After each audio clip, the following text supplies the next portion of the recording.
ৰূপহী হাতৰ মাগুৰমাৰীৰ পৰা নিৰুদ্দেশ এটি সন্তানৰ মাতৃ। যোৱাকালি সন্ধিয়াৰ পৰা নিৰুদ্দেশ হৈ আছে ৰূপহী হাতৰ মাগুৰমাৰীৰ ৰফিকুল ইছলামৰ কন্যা ৰৌজিনা বেগম।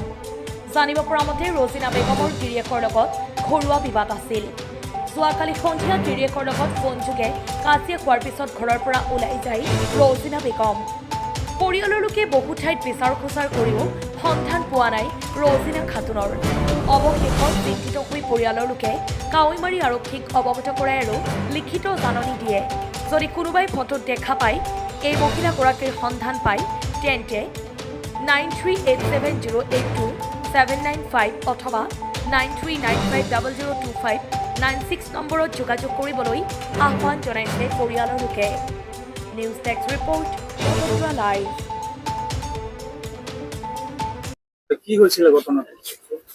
মানে কথাটো হল আজি দুদিন ধৰি চাই আছো মোৰ ঘৰ কিন্তু লগৰ ঘৰ সিহঁতৰ ঘৰ কোনো হয় কিবা কিবি লাগে আমাৰ বাইকৰ খাই তেনেকুৱা ছোৱালী দুজনী চাই আছো মানে দুদিন ধৰি মানে ফোনতে কিবা দাৰ লগত মানে কিবা কটাকটি হৈ আছে। ছোৱালীয়ে বোলে দৰাটো মানে কেৰেলাত থাকে, পইচা পাতি লৈ মানে পইচা পাতি নিদিয়ে নেকি ছোৱালীজনী, পইচা পাতি লৈ মানে কিবা কাজিয়া বন হৈছে মোবাইলত। কালি কিবা কাজিয়া হৈছে?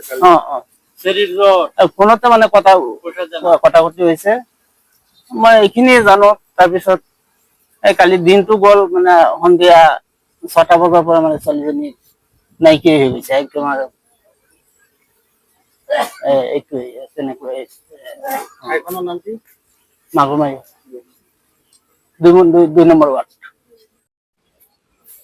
মানে সন্ধ্যার সময় আমি নামাজ পড়ছি পড়ার সেরে এই ঘরতে কাপড় নিচ্ছে।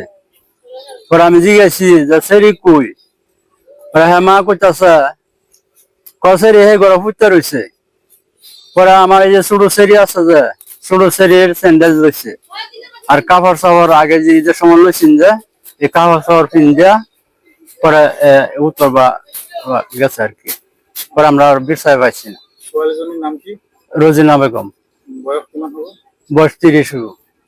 বিয়া হৈছিল? হ্যাঁ ক'ত বিয়া হৈছিল? বিয়া হয়েছে নারামারি। কিবা কাজিয়া খেচকাল আছিল নেকি? কাজে কাজকাল মানে এই কাল্লা জামাই কেরালাতে আহে তখন সেরি পয়সা চাইছে, চাইছে পরে তোরে রাখতাম না, হ্যাঁ তুই হেন যাইস না, বহুত গালাগালিজ করছে আর কি। করছে পরে এই সন্ধ্যার সময় এই ঘটনা করছে সেটি আমরা জানি না। আপোনালোকে কিবা সন্দেহ কৰে নেকি? না।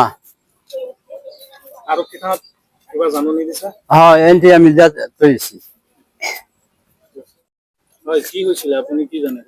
মই জানো মানে সিহঁতৰ ঘৰত মই কালি শুনিছো সন্ধ্যা সময়ত এই ছোৱালীজনী বিচাৰি ফুৰিছে। তাৰপিছত মই সুধিলো, কৈছে বোলে আমাৰ ছোৱালীজনী পোৱা নাই। ছোৱালীজনী পোৱা নাই, ক'ত গ'ল বোলে? জোঁৱাইৰ লগত সন্ধ্যা সময়ত ফোন কৰিছিলে। ফোন কৰাৰ পিছত সিহঁতৰ জোঁৱাই ছোৱালী এজনী আছে, সেইজনী জ্বৰ সৰু, সেই ছোৱালীজনীৰ লগত তাৰমানে পইচা বিচাৰিছিলে, পইচাটো দিয়া নাই। তাৰপিছত তাৰমানে জোঁৱাইক ফোন কৰাৰ পিছত কিবা কাজিয়া কেচাল হৈছে। হোৱাৰ পিছত সন্ধ্যা সময়ৰ পৰা ছোৱালীজনী নাই। তাৰপিছত জংঘল মংগলে চব বিচাৰিলে, ৰাতি বৰষুণ দি আছে, বিচাৰি ফুৰিছে, পোৱা নাই। তাৰপিছত এতিয়া আমি কৈছো ৰাতিপুৱা যে আপুনি আৰক্ষী থানাত এজাহাৰ এখন দি থৈ আহক। তাৰপিছত মানুহজন গলে, গৈ পেলাই দি থৈ আহিলে। ছোৱালীজনীৰ নাম কি আছিল? ৰজিনা বেগম। বিয়া হৈছিলে? বিয়া হৈছিলে। ইয়াত কেইদিন ধৰি থাকে? ইয়াত টকা 1.5 মাহ মান হৈছে নেকি। কদিন ধরে 3 মাহ মান হৈ গল।